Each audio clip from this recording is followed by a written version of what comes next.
Hello everyone, আজকের ভিডিওতে আমরা প্রপোজিশনাল লজিকের যে অপারেশনসগুলো শিখলাম ওগুলা ইংলিশ সেন্টেন্স থেকে আমরা কিভাবে বের করে আনবো বা ট্রান্সলেশনটা কেমনে করব। একটা ইংলিশ সেন্টেন্সকে আমরা কিভাবে প্রপোজিশনাল ভ্যারিয়েবল দিয়ে রিপ্লেস করে লিখতে পারি লজিকগুলো, সেটা শিখবো। ওকে, তো সেটা শেখার মধ্যে আমরা অ্যান্ড আর অর সেন্টেন্সে দেখলেই বুঝতে পারি। আর অ্যান্ড আর অরের কথা আমি অলরেডি তোমাদেরকে বলছি দ্যাট অর আর এক্সরের মধ্যে একটু কনফিউশন হতে পারে, বাট সেটাও এক্সপ্লিসিটলি বলে দিলে কনফিউশনটা দূর হয়ে যায়। বাট সবচেয়ে বড় ঝামেলা হয় এই ধরনের সেন্টেন্সে, এই যে if P then Q. Okay, so normal simple আমরা এইটার জন্য ইমপ্লিকেশন শিখছি, P implies Q. P implies Q এটাকে খুব সিম্পলি যদি ইংলিশে লিখতে হয় তাহলে আমরা যেটা লিখবো ইফ পি দেন কিউ, তাই না? এটা হচ্ছে প্রথম, বাট এটাকে অ্যাকচুয়ালি অনেক ভিন্নভাবে লেখা যায়। এখানে দেখো কতগুলো ডিফারেন্ট টাইপ, অ্যান্ড এই সবগুলো ডিফারেন্ট টাইপ তোমরা যখন সেন্টেন্সে দেখবা তোমরা কোনটা হাইপোথেসিস কোনটা কনক্লুশন ম্যাচ করতে একটু কষ্ট হয়ে যায়। ওকে, মানে পি ইমপ্লাইজ কিউ চিন্তা করলে আসলে কষ্ট হয়ে যায়। আমরা যেটা চিন্তা করবো হাইপোথেসিস ইমপ্লাইজ কনক্লুশন। ওকে, আমরা শুধু এটা চেনা শিখবো দ্যাট কোনটা হাইপোথেসিস কোনটা কনক্লুশন, এটাকে কিভাবে বের করা যায়। ওকে, সো দেখো এই ধরনের একটা সেন্টেন্সে ইফ পি দেন কিউ, এখানের মধ্যে বুঝাই যাচ্ছে দ্যাট পি হইলে কিউ হবে, তার মানে হচ্ছে P hypothesis Q conclusion P implies Q, মানে এই সবগুলোই আসলে পি ইমপ্লাইজ কিউ, বাট কোনটা কেন সেটা আমি এক্সপ্লেইন করতেছি। ওকে, কয়েকটা খুবই সিম্পল, যেমন কি ইফ পি কমা কিউ, মানে দেনটা লিখে নেয় আর কি। ওকে, সো মানে it's nothing new. If P comma Q, okay, so if it rains class is cancelled. Rains হচ্ছে হাইপোথিসিস, ক্লাস ইজ ক্যান্সেলড হচ্ছে conclusion. If it rains then class is cancelled, একই কথা। P implies Q, raining implies cancellation of class, এই ধরনের কিছু একটা। Okay, তো raining implies মানে P implies Q, hypothesis implies conclusion. Okay, এটা তো ডিরেক্টলি এটারই আসলে লিখিত রূপ, আর কিছু না। এইটাতে একটু পরে যাই, এটা একটু কনফিউজিং, অ্যান্ড এটা এটা হচ্ছে মানে একটু ঝামেলা, সব মানে সব ট্রান্সলেশনের সবচেয়ে বেশি ঝামেলা হয় এটাতে, মানে নিজেকে কনভিন্স করতে একটু কষ্ট হয়ে যায়। তো আমি এইটাতে চলে যাই। Sufficient and necessary. ওকে, মাঝে মাঝে দেখবা সাফিসিয়েন্ট, একটা সেন্টেন্সের মধ্যে দেখবা সাফিসিয়েন্ট কন্ডিশন, মাঝে মাঝে দেখবা নেসেসারি কন্ডিশন। ওকে, তাহলে সাফিসিয়েন্ট অ্যান্ড নেসেসারি, যেমন একটা সেন্টেন্স যদি আমি তোমাদেরকে বলি দ্যাট বৃষ্টি হইলে ক্লাস ক্যান্সেল হয়ে যাবে, যেটার এক্সাম্পল প্রথম থেকে ইউজ করে আসতেছি, অথবা তোমরা ফুল মার্কস পাইলে ট্রিট দিব, সব এক্সাম্পলে চিন্তা করতে পারো। P is sufficient for Q. Sufficient কাকে বলতেছে? পি কে। পি হচ্ছে সাফিসিয়েন্ট। ওকে, তো যেটা সাফিসিয়েন্ট, যাকে সাফিসিয়েন্ট বলা হচ্ছে সেটাই হচ্ছে হাইপোথিসিস। তার অর্থ হচ্ছে দেখো, বৃষ্টি পড়া is sufficient for cancellation of class. কারণ কি বলছিলাম, বৃষ্টি পড়লে ক্লাস ক্যান্সেল হয়ে যাবে, তাহলে বৃষ্টি পড়াটাই সাফিসিয়েন্ট। ক্লাস যদি ক্যান্সেল করতে হয়, বিকজ কথাটাকে রাখতে হবে, পি ইমপ্লাইজ কিউটা কিছু ট্রু করতে হলে ক্লাস ক্যান্সেল করার জন্য, কিউ হওয়ার জন্য পি হওয়াটাই সাফিসিয়েন্ট। পি হইলেই ক্লাস ক্যান্সেল হয়ে যাবে, বৃষ্টি পড়লেই ক্লাস ক্যান্সেল হয়ে যাবে, তাহলে ক্লাস ক্যান্সেল হয়ে যাওয়াটা সাফিসিয়েন্ট। লজিকটা কি মানে সেন্টেন্সে বোঝা যাচ্ছে? এটা মেক শিওর করো। তাহলে সাফিসিয়েন্ট হচ্ছে সবসময় হাইপোথিসিসটা, খেয়াল করে এখানে ডিফারেন্টলি লিখতে, সাফিসিয়েন্ট কন্ডিশন ফর কিউ, মানে কিউ এর জন্য সাফিসিয়েন্ট কন্ডিশন কোনটা? সাফিসিয়েন্ট কন্ডিশন ইজ পি, মানে পি হচ্ছে সাফিসিয়েন্ট কন্ডিশন, কারণ কি এই সবগুলো হচ্ছে পি ইমপ্লাইজ কিউ। আমরা যদি এইভাবে লিখতাম sufficient condition for x is Y, তাহলে এটার থেকে আসতে হচ্ছে ওয়াই ইমপ্লাইজ এক্স, কারণ কি ওয়াইটা হচ্ছে হাইপোথিসিস, এক্সটা হচ্ছে কনক্লুশন। আই হোপ বুঝাইতে পারছি। ওকে, সো ভ্যারিয়েবলগুলো পরে আমরা রিপ্লেস করবো, পরে চেনা লাগবে, বাট আপাতত পি ইমপ্লাইজ কিউ এর সবগুলো আমরা দেখতেছি। ওকে, সাফিসিয়েন্টের ব্যাপারটা বুঝি। Necessary, necessary condition for P is Q কাকে বলতেছে? কনক্লুশনকে বলতেছে necessary.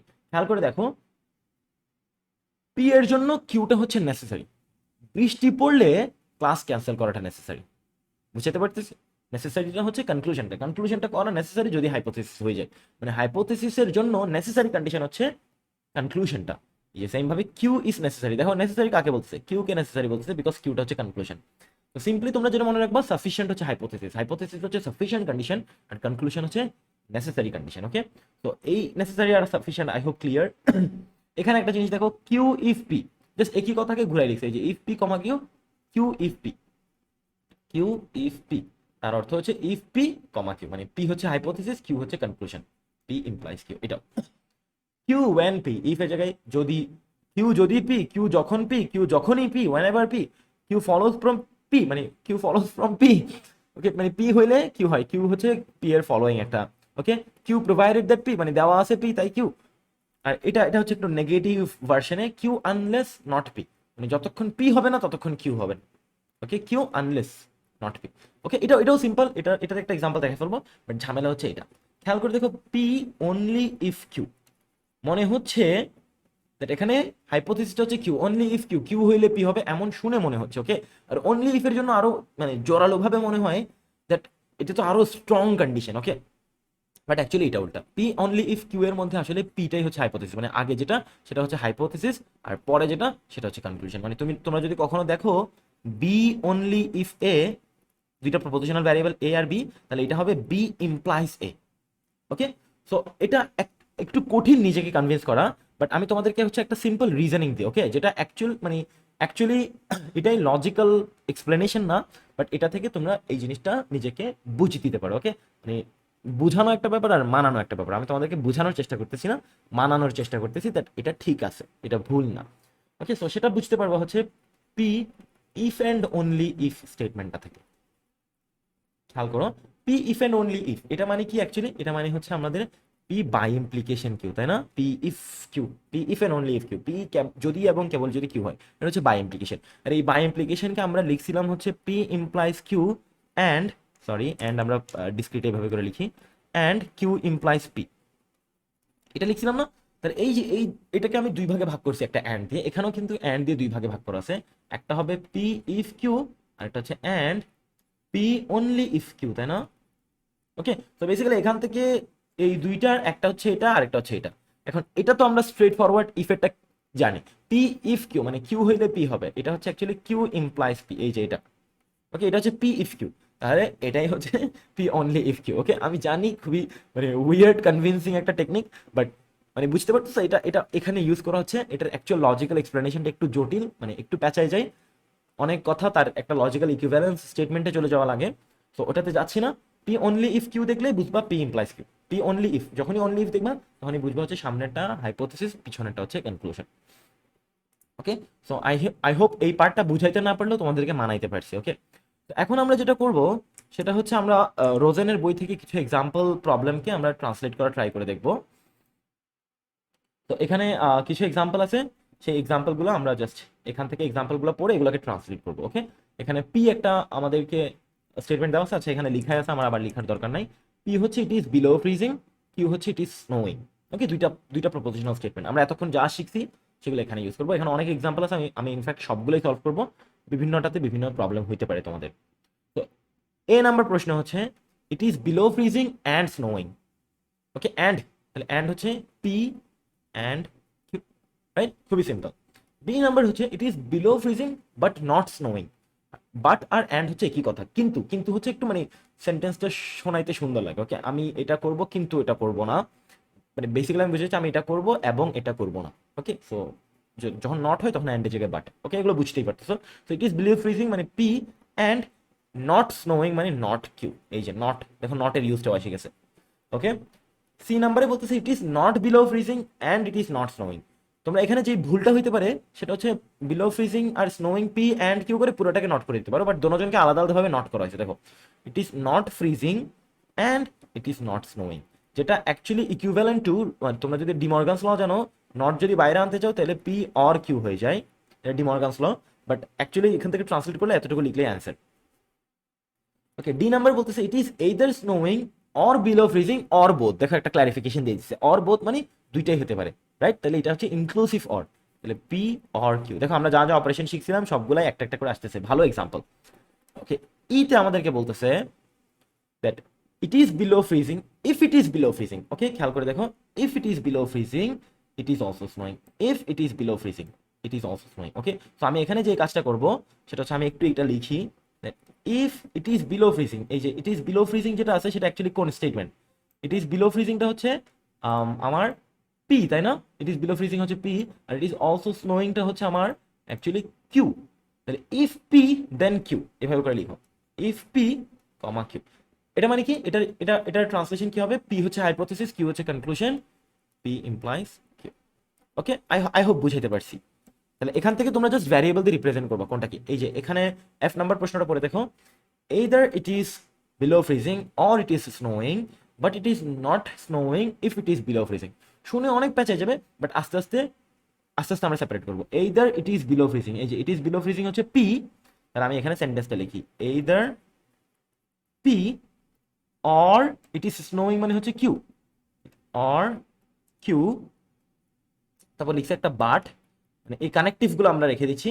But it is not snowing, it is not snowing, it is not snowing মানে হচ্ছে not Q, but not Q if it is below freezing. Okay, it is below freezing মানে হচ্ছে P, তোমরা just এখানে কেটেই উপর দিয়ে লিখে দিবা। তাহলে এইদার পি অর কিউ, এটাকে আমরা কিভাবে দেখি দেখো, ক্লারিফিকেশন দেয় না, এটাকে আমরা ধরে নিব XOR, P XOR Q, either P or Q, P XOR Q, but এর মানে হচ্ছে and not Q if P, if P মানে হাইপোথিসিস হচ্ছে পি, পি ইমপ্লাইজ কনক্লুশন হচ্ছে not Q, P implies not Q. Okay, so একটা বড় compound sentence আসছে, but I hope তোমরা বুঝতে পারতেছো। Sorry, E F G, last হচ্ছে জি নাম্বার। জি নাম্বারে বলতেছে that it is below freezing is necessary and sufficient for it to be snowing. Okay, necessary and sufficient, তোমরা যদি আলাদাভাবে চিন্তা করে যাও তাহলে নেসেসারি হইলে একজন হাইপোথিসিস হয়, আরেকজন মানে নেসেসারি হচ্ছে কনক্লুশনটা, আর সাফিসিয়েন্ট হচ্ছে হাইপোথিসিসটা। এন্ড একই সাথে নেসেসারি অ্যান্ড সাফিসিয়েন্ট বলে কি হবে, একই সাথে কনক্লুশন অ্যান্ড হাইপোথিসিস, মানে একটু চিন্তা করলেই বুঝতে পারবা, পি ইমপ্লাইজ মানে বাই ইমপ্লিকেশন কিউ, মানে বাই ইমপ্লিকেশনের একটা স্টেটমেন্ট, নেসেসারি অ্যান্ড সাফিসিয়েন্ট। ওকে, কিছুক্ষণ আগে যে শিখছি নেসেসারিতে আলাদাভাবে চিন্তা করতে হয়, সাফিসিয়েন্ট আলাদাভাবে চিন্তা করতে হয়, তো এটাতে আলাদাভাবে চিন্তা করতে হয় নাই, but will get to some examples যেখানে আলাদাভাবে চিন্তা করতে হয়। ওকে, সো আই হোপ এভাবে করে তোমরা এই প্রপোজিশন দেওয়া থাকলে মানে ভ্যারিয়েবল দেওয়া থাকলে সেন্টেন্স থেকে ভ্যারিয়েবল দিয়ে স্টেটমেন্টসগুলো লিখতে পারবা। তার উল্টাটা আসলে অনেক সহজ, যেটা হচ্ছে এখানে 14 নম্বরে একটা এক্সাম্পল দিছে, পি ইমপ্লাইজ কিউ লিখতে হবে, জাস্ট কি লিখে দিবা, পি যেটা you have the flu implies Q, মানে if you have the flu then you will miss the final examination. তারপর এখানে Q implies not R, Q মানে হচ্ছে এটা, তাহলে if you miss the final examination then you will not pass the course. Okay, তো খুবই simple translation, মানে sentence বানানোটা আসলে খুব কঠিন ব্যাপার না, কারণ কি সেন্টেন্সে তো তোমরা আসলে প্যাচ পচে যাবা না, necessary sufficient condition only if এসবে যাবা না, রাইট? তোমরা ডিরেক্টলি যেটা সবচেয়ে সহজে বুঝো সেটা লিখে দিবা।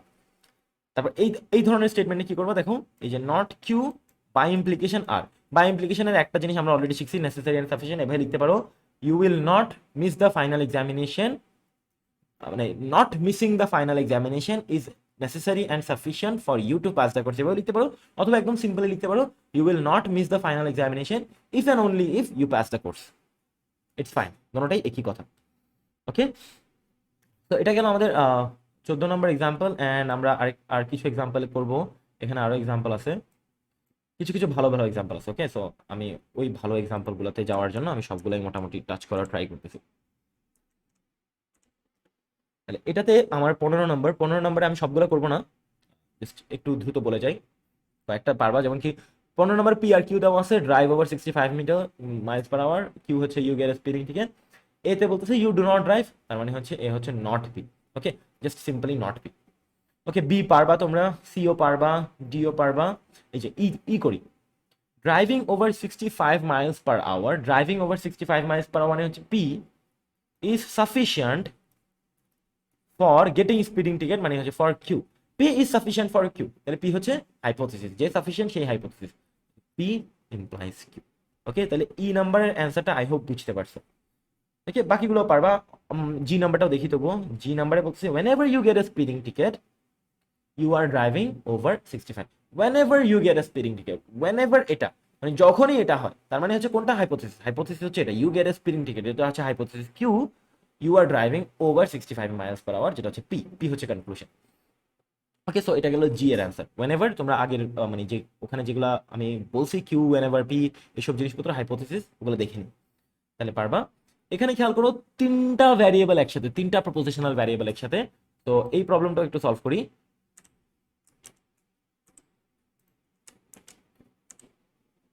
তিনটা প্রপোজিশনাল ভ্যারিয়েবলের মধ্যে আমরা দেখতেছি হচ্ছে পি কিউ আর দিছে, পি হচ্ছে একটা জিনিস, কিউ হচ্ছে এভরি এক্সারসাইজ, পি হচ্ছে ফাইনাল এক্সামে এ পাওয়া, আর হচ্ছে এ পাওয়া। তো এখানে এগুলো পারবা তোমরা, get an A in the class মানে r, but you do not do every, but not q মানে আর অ্যান্ড নট কিউ, এগুলো পারবা।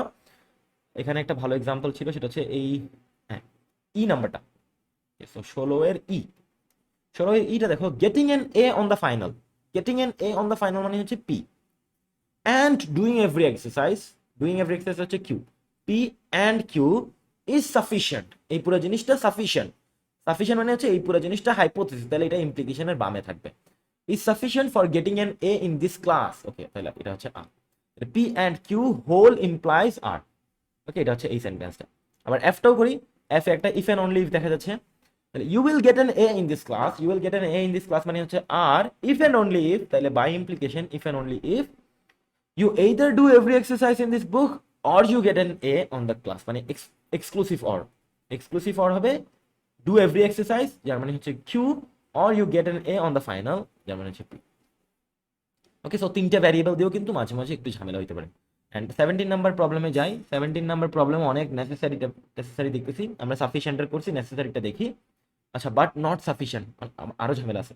ওকে, তাহলে এই নাম্বারটাতে ডিরেক্টলি না গিয়ে আমি আস্তে ধীরে যাই। ওকে, 17 নাম্বারে হচ্ছে এ, এতে বলতেছে মানে পি হচ্ছে grizzly bears have been seen in the area, hiking is safe on the trail, berries are ripe along the trail. Okay, p q r তিনটা মানে উল্টাপাল্টা জিনিসপত্র দিলেও আসলে সমস্যা নেই, এখান থেকে জাস্ট ম্যাপ করে নেব। Berries are ripe along the trail, এটা হচ্ছে r, but grizzly bears have not been seen, মানে নট পি, উল্টা, পি এর উল্টা, and not P. Okay, so I hope তোমরা পারবা, এটা খুবই ইজি ছিল। Grizzly bears have not been seen in the area মানে not p, and hiking on the trail is safe, and hiking on the trail is safe মানে হচ্ছে q ঠিকঠাক মতো আছে, but berries are ripe along the trail, but মানে and, আবার এটাও ঠিক আছে আর। ওকে, সো কথা বেশি দেখো, মানে প্রপোজিশনাল স্টেটমেন্টগুলো যদি ঝামেলার হয়, সেন্টেন্সের ঝামেলা আরো বাড়ানো যায়। ওকে, সি নাম্বারে দেখি, if berries are ripe along the trail, hiking is safe if and only if grizzly bears have not been seen. Okay. If berries are ripe along the trail, hiking is safe if and only. Okay. তাহলে if berries are ripe along the trail হচ্ছে condition. দেখো if এটা, তাহলে berries are ripe along the trail হচ্ছে আর implies কি করতেছে, পুরো সেন্টেন্সটা হচ্ছে hiking is safe if and only if grizzly bears have not been seen in this area. মানে এখানের ভিতরে যেটা থাকবে সেটা হচ্ছে হাইকিং ইজ সেফ, কি জিনিস, হাইকিং ইজ সেফ হচ্ছে q, if and only if grizzly bears have not been seen মানে not P. Okay, q double implication not p, এটা হচ্ছে কনক্লুশন আর হচ্ছে হাইপোথেসিস। ওকে, ডি নাম্বারে যাই, it is not safe to hike on the trail, not safe on hiking is not safe আর কি, মানে not q বলতেছে এখানে, প্রথমে একটা নট কিউ বলছে, নট কিউ কি জিনিস পরে বুঝতেছি, but grizzly bears have not been seen in this area and the berries. Okay, আগের একই কথা, মানে বাট মানে and, grizzly bears have not been seen মানে not p, and the berries along the trailer ripe, তাহলে আর, ঠিক আছে। ওকে, ই নাম্বারটা একটু ঝামেলা মনে হচ্ছে, দেখি কি বলে। ই এর পরে কি আর আছে, এফ টেফ আছে, হ্যাঁ আরেকটা এফ আছে। আচ্ছা, এফ এ পরে যাচ্ছি। ইতে বললো that for hiking on the trail to be safe, it is necessary but not sufficient that the berries not be ripe along the trail, and for grizzly bears not to have been seen in the area. Okay, Englishটা অনেক complicated, but আমরা আস্তে ধীরে করি। For hiking on the trail to be safe, মানে for hiking হচ্ছে Q, আমি সেন্টেন্সটা লিখি for Q it is necessary but not sufficient. Okay, but not sufficient that berries not be ripe, berries not be ripe মানে হচ্ছে not Q, that not are along the trail, and grizzly bears not to have been seen মানে not P. ওকে, তাহলে আমার সেন্টেন্সটা খুব simply এখানে আসবে। তাহলে for Q it is necessary but not sufficient that not R and not Q, তাহলে Q আর ওদিক দিয়ে হচ্ছে not R and not P, এর মাঝখানে একটা ইমপ্লিকেশন আসবে। ইমপ্লিকেশনটা কোন দিকে সেটা চিন্তা করি, it is necessary but not sufficient. Okay, তাহলে নেসেসারি মানে হচ্ছে কোনটাকে নেসেসারি বলছে, এই পুরো জিনিসটাকে নেসেসারি বলতেছে, আর নেসেসারি কি হয়, কনক্লুশন হয়। ওকে, তাহলে ঠিকই আছে, রাইট সাইডে হবে it is necessary but not sufficient. But not সাফিসিয়েন্টের ক্ষেত্রে আমরা কি করব, বাটের জন্য আবার এখানে একটা অ্যান্ড দিয়ে নট সাফিসিয়েন্ট মানে সাফিসিয়েন্টের জন্য যে জিনিসটা আসতে হবে সেটা হচ্ছে, আমি নিচে লিখতেছি, সাফিসিয়েন্টের জন্য not R and not P implies Q, মানে সাফিসিয়েন্ট, যদি পরেরটা সাফিসিয়েন্ট হইতো তাহলে পরেরটাই তো হাইপোথিসিস হইতো, এই জিনিসটা নট মানে নট সাফিসিয়েন্ট, সাফিসিয়েন্টের ট্রান্সলেশন হচ্ছে এটা, তাহলে এটা হচ্ছে নট সাফিসিয়েন্ট, তাহলে বাট নট সাফিসিয়েন্ট মানে অ্যান্ড নট সাফিসিয়েন্টের জন্য জাস্ট নেসেসারি উল্টাটা করে দিছি। ওকে, সো আই হোপ বুঝাতে পারছি দ্যাট এটা সিঙ্গেল ইমপ্লিকেশন, বাট উল্টা ইমপ্লিকেশনটা না, নট সাফিসিয়েন্ট, এটা এক্সপ্লিসিটলি বলে দিতে হবে, কারণ কি এখানে ডিরেক্টলি নট সাফিসিয়েন্ট আসবে না। ওকে, সো এটা একটু কঠিন ছিল। এফ এফ নাম্বারটা কি কঠিন নাকি আমি দেখি একটু, আর না হলে তোমরা পারবা। Hiking is not safe on the trail whenever grizzly bears have not been seen, এটা পারবা। ওয়েন এভার মানে হচ্ছে যখন, ওয়েন এভার হাইপোথিসিস, এই আর কি। ওকে, সো মোটামুটি একটু কঠিন ছিল, বাট এই ধরনের ট্রান্সলেশনস তোমাদের পারা উচিত, মানে লজিক্যাল স্টেটমেন্টের অপারেশনসগুলো ঠিক মতো বুঝতেছো কিনা এটা চেক করার জন্য। আমরা নেক্সট ভিডিওতে হচ্ছে বিভিন্ন কম্পাউন্ড প্রপোজিশনাল ভ্যারিয়েবলসের ট্রুথ টেবল কিভাবে করতে হয় এটা একটু দেখবো, এটাও তোমরা যাতে ভুল না করো, এটা পরীক্ষা আসলে যাতে তোমাদের মার্কস চলে না যায়।